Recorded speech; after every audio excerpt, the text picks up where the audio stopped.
Trigger warning, mild millennial existential dread incoming. Have you ever felt like you've been waiting for life to begin? Like, of course you're alive and you're probably my age if you're a millennial watching this or thereabouts. But when I say waiting for life to begin, I don't mean in the way you think, all right? And I'll get into that in just a second.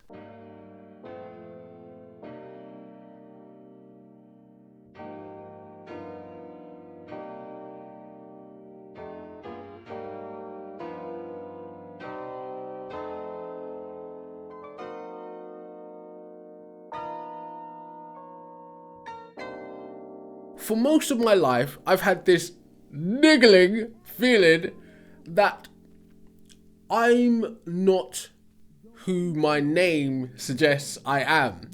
Let me rephrase that in a sensible way. Let's try to make sense of that, right? I have never truly identified with my given name. Ooh, deep, right? Ooh, what does that mean, right? I don't know what it means either, Dr. Phil, all right? But we'll get to it in a second. Now, I say I've never identified with my name as if I was conscious of it my whole life, but I've always had that feeling. You know, a lot of people, specifically if you're black or ethnic or, you know, religious, because this is all encompassing, grew up having that feeling of, I hate my name, right? But you don't really hate it, but you hate how you're perceived based off your name, right? You hate having to correct people when they try to pronounce your name. You hate the stigma that comes with the idea that, oh, because it's not a standardized Western name, you're weird, or he's a bit woo-woo, right? All of these things are encompassed into it, right? You may have even just hated the way that people say your name in your own family, right? These things are more common than you think. We all have preconceived notions about names and what type of person they're attached to. Eccentric celebrity kid names, down-home country names, and of course, black ones. We can see you over there trying to deny it, but tucked away in your brain are stereotypes about black-sounding names. These assumptions are baked into our minds through the media, pop culture, our collective histories, and personal experiences. It's not innocent, though. Your name is how the world perceives you. And when jobs, education, medical care, and social status is at stake, that perception comes at a price. But when I say I've never identified with my name, it's a very, like, a depersonalization kind of feeling, if that even makes sense, right? It's like here's me, right, who I'm supposed to be, then here's this shadow clone of me, right, which the world thinks is me, right? The shadow clone of me is the one that's running around being called his given name, right? He's not that. He's my, let's get a little free man on the landish, right? He is my person, right? He's not me, he is a person, right? He's a persona, he's a function for society to be able to get documents, to be able to get money, to be able to get a house, right? He is my persona in the society I exist in. But he's not me, right? That's the kind of separation I'm talking about. But it's a little deeper than that. Just to beat that drum a little bit more, right? If you guys are fans of Dragon Ball Z, you remember in the early Dragon Ball Z episodes, there was this training technique mostly used by Piccolo. I think Tien and that might have used it once or twice as well. But there was like a after image kind of clone thing they used to do. They'd clone theirself and they'd fight and train against theirself, right? The other them didn't particularly have a different personality or anything, right? We're not talking like psychotic split personality, well, maybe just like a little bit, right? But the other them was them as well, right? But it was a clear separation, which you can look at as like not even on a esoteric duality, woo kind of thing, but it is a bit metaphorical, right? But anyway, that kind of separation is. And I know, like, there's a psychiatrist somewhere sitting there analyzing me, like, yep, you have this happened to you, right? All these kinds of things, right? Which fine, right? But that kind of depersonalization kind of thing is something you exist with for other reasons, emotional reasons, trauma reasons, all that kind of shit too. But just down to your name, right? A simple thing as your name, which really isn't a simple thing at all, right? Which sucks, can have you for most of your life feeling like the real you is nameless, right? The real you doesn't exist yet, But this other you, which you've been told is supposed to be you by name, don't take that in no sussy kind of way, because I know how you guys think, right? Isn't actually who you are, right? So I don't even want to say my name like that, you know, because most of the time on this channel I operate like without a name. You just call me whatever the channel name is, right? Which I'm comfortable with that, because like I said, I don't actually identify with my name. So I'm a 90s child, right? And as you can see, I'm some form of black, right? Which is obvious, but at the same time, not so obvious, because I'm actually a bit mixed, right? I have Asian in my family and I'm black, and it's probably some Caucasian somewhere floating around, right?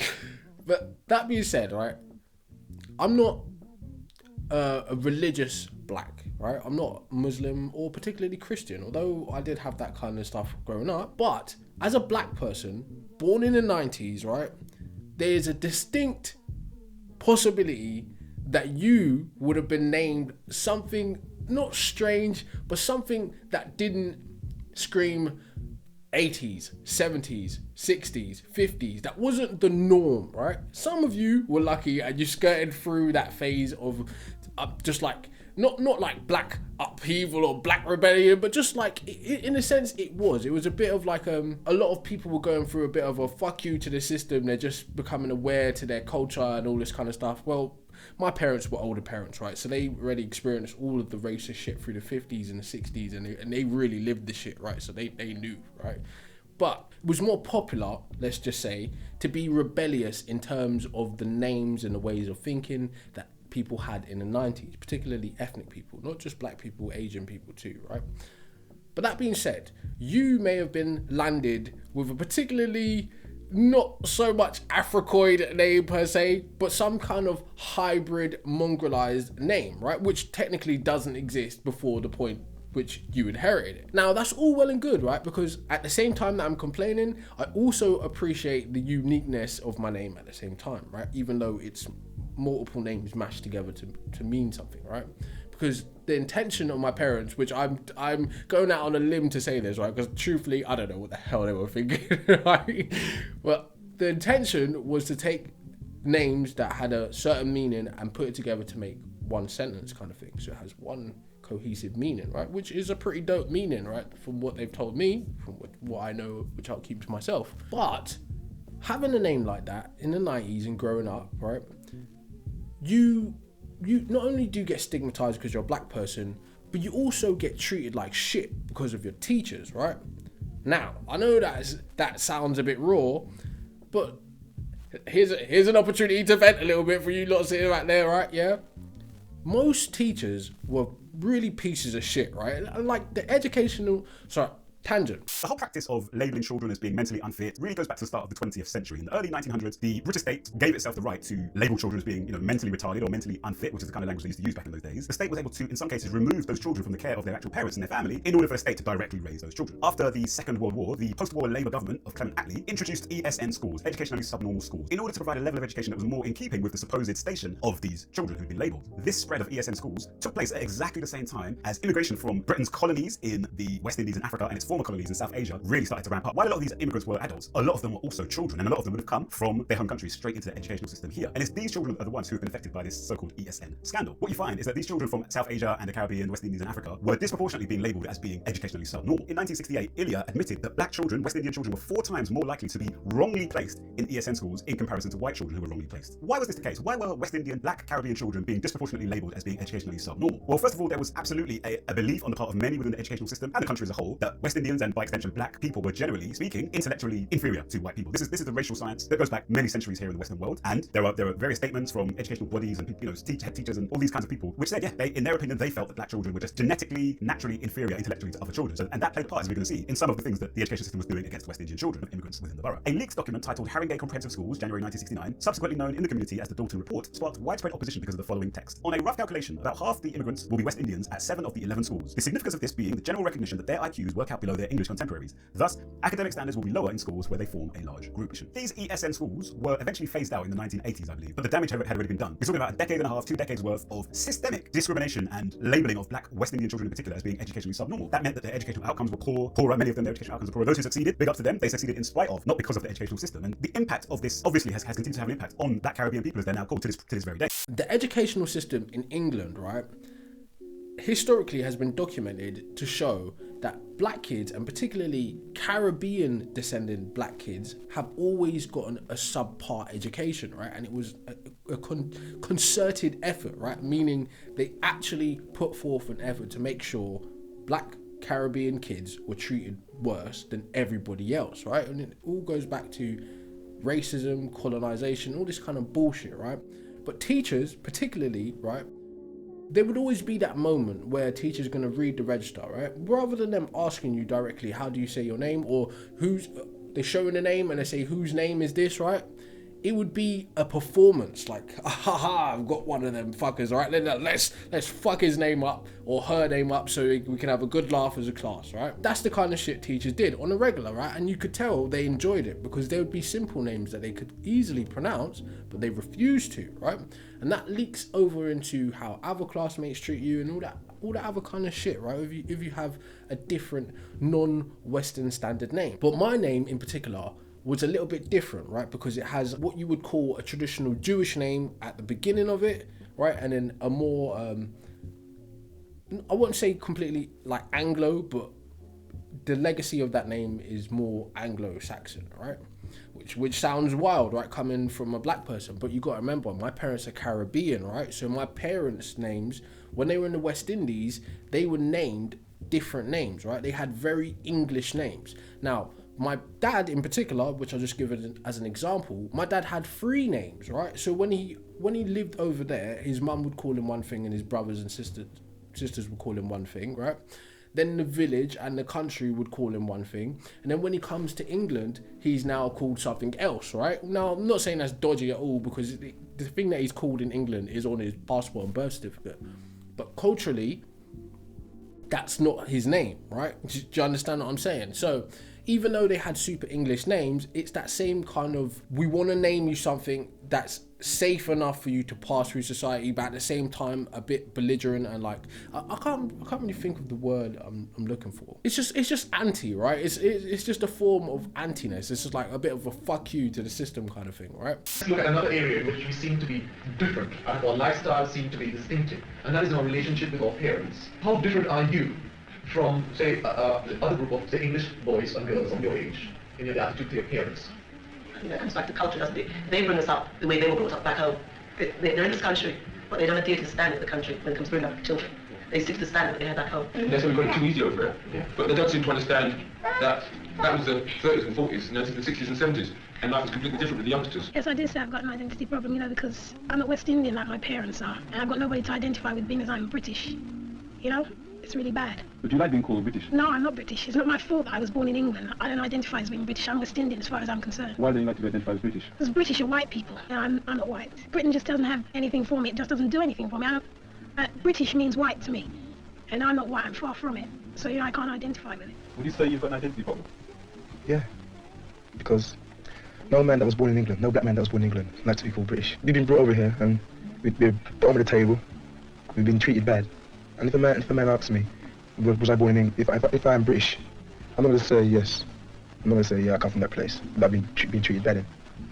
So when people ask you where you were born, what do you say? I was born in the West Indies. I have an application form here. Nice. Notice you have all your O-levels. And the bookkeeping. Yes, well, everything seems to be all right here. Tell me, how long have you been in this country? Beg your pardon, sir? Have you been long in this country? Oh, I was born here, sir. Anyway, my older brothers and sisters who were born in the 70s and the 80s, right, they have normal names, right? It's only 2 of my siblings, me and my sister, right, my older sister, that have somewhat different names. Now, my older sister has a more, what you would say, a Kemetic name, right? Now, do you understand? So it's a certain vibration, it's a certain idea that comes with this consciousness that they had in the 90s and 80s. They was naming their children. Now, there's nothing wrong with that because it was a positive reasoning. But the deep part is this, right? I'll just give it to you quite simple, right?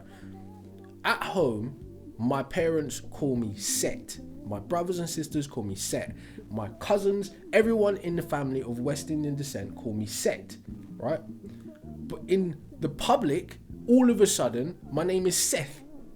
I'm not a Seth. Do I look like a Seth to you? No. right? But it's that cognitive dissonance. Now, I'm saying that as just the first part of my name, as I just told you, a Jewish name. Now, it has its biblical meanings and all that kind of shit, but that's another part of what I'm going to get to in a minute, right? Now, even the fact that I'm called Set, I'm comfortable with it, but I don't truly identify with it, right? It's like a nickname based on my given name, right? And to be fair, I sometimes wonder why my parents even bother doing that, because if you're going to name me this long bloody name and then never actually use the name, why did you do it, right? But it goes back to what I was just saying, is that consciousness and this anti-system bullshit kind of stuff, right? But anyway, part of that not identifying with your name is not only just because it's foreign to you, because it was designed to be foreign to you, because it was given to you to fit in the country you exist in. Culturally, you're an African, right? Even though I'm West Indian and English, right? Culturally, I'm an African. So on a deep sub-DNA level, right? John, and that's not our names, right? We just use them. It feels like when you say it, you know, like it's, so like I just said, with the school calling me Seth, right? And people that think they know me calling me that, right? It is that clear separation, right? You don't actually know me, right? Meaning you're not of my tribe, so to speak, right? And that is a form of cognitive dissonance, that separation, like I just told you. Set is the real Piccolo, right? And Seth is the Piccolo I train against, right? Do you understand? That is the kind of thing that you struggle with as a child growing up, right? And it's kind of deep, but I'm not even articulating myself well enough to get this point across, right? With that inside name, outside name, it kind of gives you a split personality to an extent, right? And it's not really truly a split personality. It's polite society nonsense, especially if you're English. A lot of our shit is based on polite society, right? Even though we're arseholes to each other, we do it with a veneer of kindness and niceness and politeness, like, oh yeah, you know, you're a prick, right? But I'm gonna call you my mate. You know, like that kind of shit is what happens in English, right? In England. But that entrains you as a child, and I know it's just not just a black thing, right? Because even white people do this, but it forces you into the adult game of code switching, right? When you should never have to do that. You should be able to always be your authentic self. But the reality of society doesn't allow that, right? Because like I just said, it's like the documentary on my channel, which you can find, Black Atheist thing. I discuss a segment called Fear of the Other. That's what puts you're back against the wall from a child, right? Being a child, and you're like, oh, actually, all of this system is literally designed to be against me, and it's not in your mind, it's actually documented, right? It's not just, black people just moaning, right? No, we fucking live this shit, right? And it's never stopped, right? That puts your back against the wall, and it also forces you to play this kind of charades game as a child, this code switching thing, right? The white world thinks of me as this name. My home thinks of me as this name, right? But me as an individual, I don't identify with this name or that name, right? Because it's not me, right? Now, I know that sounds a bit extra, and I'm thinking too hard about something that's so simple, right? But it's not so simple, right? Like I just said, people spend years in therapy because of shit like this, right? And this is just the tip of the iceberg. There seems to be a lack of communication between the immigrant father and the Geordie son. Yes, because it was fortunate or unfortunate in the sense that Gus, after he left the West End, where most of his college friends lived, and he went over to Gateshead, Errol then had to sort of grow up completely in a white society. All his friends are white, even from his time of going to school. So it means that we, the bigger ones who already grown up, he only knows us invariably as his father friend, but he was never able to sort of meet with us and talk and chat and what have you. So his ideologies would be Europeanized because all the friends he have is white. Isn't that a danger then, that he's really growing up with a mental white skin, which means the problems that he might run into later on are going to hit him all the more harder? Well, this could be so. And here's where the father has to play an important part, because here's where the father has to bring him back into reality. The father is not going to tell him he mustn't have friends, but the father must prepare him for these sort of setbacks when they arrive, and they are going to arrive. Do you think Errol is being prepared for that? No, I don't think he has. He's in for some shocks later on. Well, he is, and I'm positively sure. Mrs. Gill, do you worry at all about the future of your children? Yes, I do. So, what is a name, right? A name can be a noun or sometimes an adjective, right? The reason we have names is only to identify us from other people. But traditionally, right, outside of the Western world, and even a point in the Western world, that wasn't necessary, right? There was only a set amount of names, right? Especially in like African cultures and stuff like that. Some, right? It's not for everybody, right? You'd be named after a day of the week, right? You'd be named after your tribe, right? You'd be named after X, Y, and Z, right? And these things are kind of common. But there was a turning point in history, particularly in the Western world, where surnames were introduced, right? Now, surnames came with 4 categories. One was patronymic, meaning that's your father's name. So we identify you by your father's name. So let's say your name is Joseph, but your dad's name is John. Now you'd be called Joseph John's son, right? Or Joseph, whatever your dad's name is, right? Then there's locative surnames, right? So you might be called Stephen Luton, Stephen York. Then there's personal nicknames, like what I just gave you, how my family shortens my name, or your friends identify you by a certain thing, now they call you this kind of thing. Then there's occupational surnames, right? So you may have been a stonemason, or you may have been a blacksmith, you may have been whatever, right? But that shit, right, translated down through history into modern culture. But before we get up to modern culture, we have to make a stop at, you guessed it, one of the most tumultuous periods in history, the slave period or slavery period, right? A period of time came, not for everybody, mind you, because the continent of Africa is very big and there's a lot of people that were never participating in this positively or negatively. But the deletion of names began, right? They take away your first name, they take away your last name, and you no longer have an occupational name, you no longer have a nickname, you no longer have a locative name, right? You now have one of those 4 categories of names inherited by the person who owns you, right? And it's not just in a slavery category context, right? Even in an apprenticeship category context, or lordship and royalty and stuff like that, right? You now belong to this house. So this is now your last name, or this is now your identifying name, right? Which is more cognitive dissonance, right? Which sucks, but it's a part of history. Now we're moving a bit more modern, which is why in a particular era of time, people decided actually we're going to stray away from these given names, right? Because we know this last name is of a slave master that had our ancestors back then, and now we want to be free of that, right? These first names are all from Bible texts and shit like that, and we want to be free of that, right? That's where these new names started to come. When West Africans were sold into slavery, the ability to retain their names was largely inconsistent. There are some documents, like receipts, that show the sale of a person just named Simon. And then there are documents that show how misspellings of West African words became names. Someone from the Andoni tribe in Nigeria might be named Anthony. Becky from the Igbo tribe in Nigeria becomes Becky. Wanted ads for runaway slaves in South Carolina indicate that many owners acknowledged that people weren't just going to go by their plantation names. The ads listed the person's proper name and their country name, the African name the enslaved person maintained. But over time, the mixing of cultures, languages, and environments introduced different types of names to Black communities. There are biblical names. With Christianity as a pervasive religion, it wasn't uncommon for people to choose names with religious significance. You have your Daniels and your Davids, which still sound pretty modern, but you also have Moses and Jedediah. It's also important to note that although most slave owners in the U.S. were Anglo-Saxon, these names were not white. They're anglicized versions of Hebrew and Greek names. Speaking of Abrahamic religions, Arabic names belong to some of the most iconic figures in Black culture. Due to the efforts of the Nation of Islam, Dar al-Islam movement, and other organizations, Islam became a well-established force in Black communities, renouncing the Christianity that had been used to legitimize American slavery. Malcolm X is arguably the most well-known Black American Muslim, and the X was his way to guarantee that he didn't share a last name with the slave owner. When he left the Nation of Islam and began to practice Sunni Islam, he changed his name to El Hajj Malik El Shabab. People often combine names with African origin with those of Arabic origin as a way to completely renounce what some call a slave name. It's how you got Assata Shakur. With growing Pan-African politics, Black Americans found commonality between their struggles and freedom fighters in African nations. A Stokely Carmichael becoming a Kwame Ture was a political statement. And if you weren't marching in the streets, remember, Roots hit televisions across the country in 1977, and its iconic scene reawakened the desire to give children African or African-sounding names. Now, there's nothing wrong with that if society was able to catch up to that thinking. But society never catches up, right? It's very traditional because, like I said in the last video, people don't look at the past because they don't want to, right? It's easy for me to sit here and just have a good moan about it because as much as I want to, right? But I think it's important that I talk about my experience with this because someone else is going through this somewhere too, right?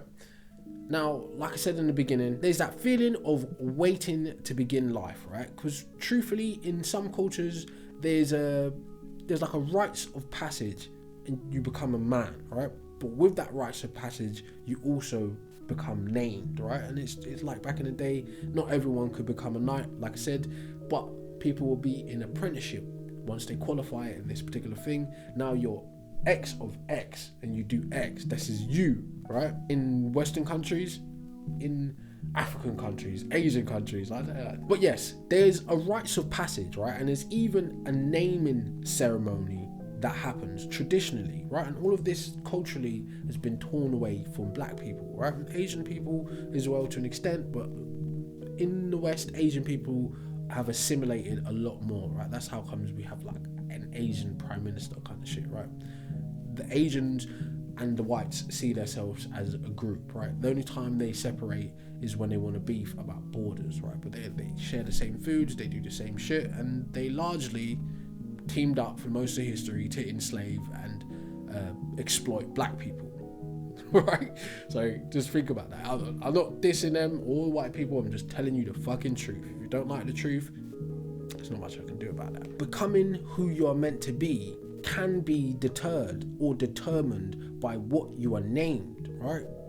If you don't identify with your name and you're like me and you haven't found your own name yet, where are you? You are in limbo, right? So you're still existing separate from your persona, and you also exist separate from your given name, right? Which is a weird place to be, but it's understandable. Now, I'm not telling you to go out there and try and pull off a Malcolm and change your last name to X and shit like that. I'm not telling you to do none of that at all, right? I'm just saying there has to be a point in time where you can either just accept what you've been named or determine what you're going to be named from this point on. As awkward as it might be, it's a thing that you're gonna have to do, right? And I haven't done it yet myself, but I've been thinking about it for a long fucking time, right? So there may have been a time in your life, right, when you was young, if you was in the 90s and that, right, you would see these books that would just have names in it, books of names, right? Preordained, pre-acceptable names that you could be named, right? And you'd go through these days, you'd be like, oh, that's an interesting name, that's an interesting name.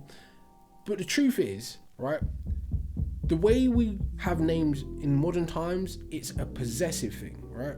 It's an I versus we, or an I versus us thing, right? Our ancestors had a pool of names, right, based on the language. Now, when you start opening up language to what it is today, different things mean different things, right? Etymologically, words have meanings and have historical meanings. Even though a word may be 3 syllables long, it may actually translate to a whole sentence of meaning, right? A short name may mean something long. Traditionally, in some places in Africa, they would name you by the circumstances that bring about your birth. Now, you can end up with a really dope name, or you can end up with a really shit name, right? So it's very subjective, and it's techie, right? Because if your parents aren't particularly intelligent or they're not particularly creative, you might get a bad bag, right? But just like the DNA lottery, you don't know what you're gonna get until you get it, right? And you're stuck with it. But luckily, names are not something you're stuck with. Now, I'm trying to avoid being all anti-system, right? You know what I mean? Because where does that lead you in the end? You have to participate in the system to some extent. But to me, names have truly never mattered, right? Maybe that's one of the reasons why I fail to remember people's names, right? Or maybe it's just like that's a bit of my autism kicking my ass, or it's just my ego and my narcissism, like no one else in the world matters. But the truth is, people matter. People matter to me. But the problem is, their names don't mean anything anymore, right? Their names are the same as his name, right? Like big populations have the same ordained names. Now that is a plus of what I was saying of having a unique name. Of course, the herds are gonna look at you strange if you're the black sheep. You're not like us, right? They not like us, yeah? You still have to accept the fact that even though you have this quote unquote unique name, it needs to mean something to you, right? Otherwise, what was it for, right? What was it for? So truly, this was like, I know this was a very like random conversation because it's not fleshed out in my mind, but it had been bothering me for a long time, right? So there has to be a time where we address this, right? Can we move past the idea of names, right? And if we're gonna use names, can it be more interesting? Why can't we have numbers in our names, right? Why can't we be numbers since the system treats us like numbers anyway, right? When will the time come where we can move past just that naming thing, right? Because to me, names don't really matter, right? But to other people, they're very serious, and you identify by your name. If you're not your name now, you're gonna grow into your name, and your name, and truthfully, it doesn't, right? It's just use of language, right? To be able to separate A from B. That's all it was really for. So now it's time to get a little bit woo-woo, right? Let's get all shaman in this motherfucker, right? I want you to have a serious think about your name, and if you identify with it, if it means anything to you, right? And from that point on, you must say to yourself, if you are truly anti to an extent, or even if you're not, or if you just want to be your most authentic self, what is my name? Right, because I've asked myself this, right, and I'm still trying to figure it out. So far, I'm living life like the guy from Layer Cake, right? I'm just X. Even though people know me as Y, people know me as Z, to me, I'm just X, right? And not in a Malcolm way, but that same determinism that I recognize about reality. Most of this shit doesn't matter, and we're going one way whether we like it or not, right? Birth to death, right? So, I want you to think about that, right? What is your name? Have you ever gone through the kind of shit I'm talking about? Do you have that psychological separation, that code switching, having to participate in the bullshit that is the system rather than being authentic in yourself? Or are you just cool with being called a generic name, right? And no one ever looks at you like, what kind of name is that, right? Does that make you feel better, or does that make you feel fucked up? Like, I'm the same as everybody else. You let me know how you feel about it. I know this has been more of a rant than like an expose or like some exploratory kind of YouTube video that I usually make, right? But fuck it, I just wanted to talk about this because I've been thinking about it. So, yeah, see ya.